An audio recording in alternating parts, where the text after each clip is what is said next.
আমার রাজহাঁসের বাচ্চাগুলোর বয়স কতদিন হয়েছে আজকের ভিডিওতে আলোচনা করব। প্রথম থেকে শেষ পর্যন্ত ভিডিওটা দেখতে থাকুন। প্রিয় দর্শক, আসসালামু আলাইকুম। আবারও চলে আসলাম আমার লাইফস্টাইল নিয়ে। এতদিন ধরে বাচ্চাগুলোকে কোন খাবার খাইয়েছি আর এখন থেকে কোন খাবারগুলো দিব আজকের ভিডিওতে দেখাবো এবং বলে দিব। প্রথম থেকে শেষ পর্যন্ত ভিডিওটা দেখলে সবকিছু বুঝতে পারবেন। যদি টেনে দেখেন তাহলে কিন্তু সবকিছু বুঝতে পারবেন না। প্রিয় দর্শক, জানুয়ারির 12 তারিখে রাজহাঁসের বাচ্চাগুলো ফুটেছিল আর আজকে হচ্ছে ফেব্রুয়ারির 12 তারিখ। পুরোপুরি 1 মাস হয়েছে। আর আমি কিন্তু আগে বলেছিলাম যে 1 মাস পরে আমি কি খাবার দেব সেই ভিডিওটা আমি আপনাদের সাথে শেয়ার করব। 1 মাসের মধ্যে আমার রাজহাঁসের বাচ্চাগুলো কতটুক হয়েছে আর দেখতে কেমন অবশ্যই কিন্তু আপনারা কমেন্টে জানাবেন আর আপনাদের কাছে বাচ্চাগুলো কেমন লেগেছে। প্রিয় দর্শক, আমার রাজহাঁসের বাচ্চাগুলোর জন্য সবাই দোয়া করবেন এবং মাশাআল্লাহ বলবেন। রাজহাঁসের বাচ্চার বয়স যখন 4 দিন তখন থেকে কিন্তু আমি বাঁধাকপি এদেরকে খাওয়াই। মোট কথা প্রতিদিনই এদেরকে বাঁধাকপি খাওয়াতে হয়। আর 10 দিন বয়স থেকে এদেরকে ঘাস খেতে দেই। ঘাসগুলো একটু ছোট ছোট করে দিতে হয়।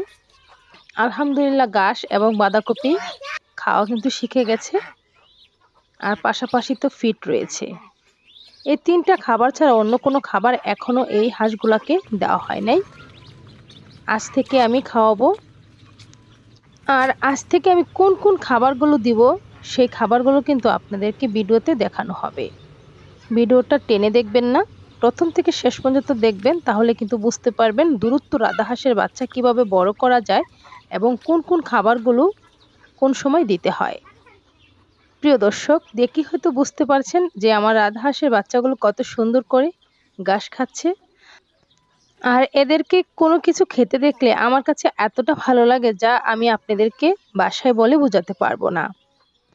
প্রিয় দর্শক, গত বছর এমন দিনে এই রাজহাঁসটা এরকম ছোট বাচ্চা ছিল আর এখন সে মা হয়েছে। আর এই বাচ্চাটির জন্য যে রাজহাঁসটা কি করে সেটা যদি আপনারা চোখে দেখতেন তাহলে বুঝতে পারতেন।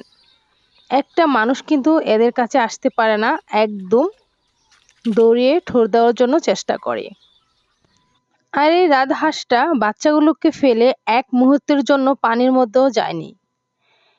যতদিন ধরে বাচ্চাগুলো ফুটেছে ততদিন ধরে কিন্তু রাজহাঁসটা বাচ্চাটির সাথে বাড়িতেই থাকে। আজকে 1 মাস পূর্ণ হয়েছে আর এখন থেকে কিন্তু বাচ্চাগুলোকে আমি পানির মধ্যে দেওয়ার চেষ্টা করব। 1 মাসের আগে কখনো রাজহাঁসের বাচ্চাকে পানিতে দিবেন না, এতে করে কিন্তু ঠান্ডা লাগতে পারে আর ঠান্ডা লাগলে কিন্তু বাচ্চাগুলো একসময় মারা যেতে পারে অথবা অসুস্থ হতে পারে। প্রিয় দর্শক, 1 মাসের পর থেকে পানির মধ্যে দিলে কোনো সমস্যা নেই। প্রিয় দর্শক, এখন আমি দেখাবো এই রাজহাঁসের বাচ্চাগুলোকে কোন খাবারগুলো দিতে হবে। 1 মাস পূরণ হলেই কিন্তু এই খাবারগুলো দিতে হবে। খাবারগুলো তৈরি করার জন্য এখানে বড় সাইজের একটা পাত্র নিয়ে এর মধ্যে দিয়ে দিলাম গম আর ফিট। গম আর ফিট একসাথে মিক্স করে নিয়েছি আর সাথে দিয়েছি পরিমাণ মতো কিছু চাউল। আপনার চাইলে কম বেশি বাড়িয়ে কমে দিতে পারেন। আর দিয়ে দিলাম এখানে পরিমাণ মতো কিছু ভাত। তারপরে অ্যাড করে দিব এখানে বাঁধাকপি। আমি বাঁধাকপি খাবারগুলো সাথে দিয়ে দিচ্ছি, আপনারা চাইলে কিন্তু আলাদা করে দিতে পারবেন। আপনাদের বোঝার জন্য সুবিধার জন্য আমি সবকিছু একসঙ্গে দিয়ে দিলাম। আর এখন অ্যাড করে দিচ্ছি আমার হাতে তৈরি করা খাবারগুলো।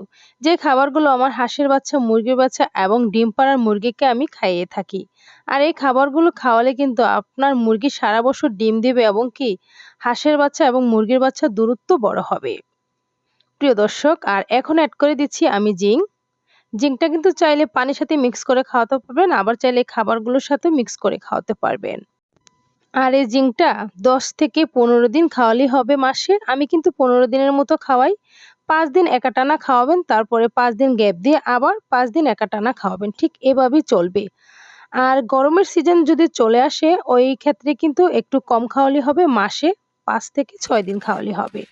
সবকিছু একসঙ্গে মিক্স করে নিলাম আর এই খাবারগুলো আমি 1 মাস বয়স থেকেই দিয়ে থাকি। আর এই খাবারগুলো খাওয়ালে কিন্তু দ্রুত বড় হবে এবং কি হাঁসগুলো অনেক তাজা থাকবে এবং কি দেখতে অনেক সুন্দর দেখা যাবে। প্রিয় দর্শক, হাঁসের বাচ্চা, মুরগির বাচ্চা এবং ডিম পাড়া মুরগির জন্য যেই খাবারটা আমি ঘরে গুঁড়া করে রেখে দেই ওইখান থেকে কিন্তু কিছুটা অ্যাড করেছি। এই গুঁড়াটা কিন্তু সবার কাছে থাকবে না এবং নেই। যাদের কাছে নেই তারা কিন্তু এখানে ভুসি দিতে পারেন। প্রিয় দর্শক, ভুসি দিলে কিন্তু মোটাটা দিবেন, চিকনটা নয়। চিকনটা বেশি খাওয়ালে কিন্তু হাঁসের মধ্যে অতিরিক্ত তেল হয়ে যাবে। আর এই খাবারটা দিনের মধ্যে 2 বার তৈরি করে দিলেই কিন্তু সারাদিন চলে যাবে।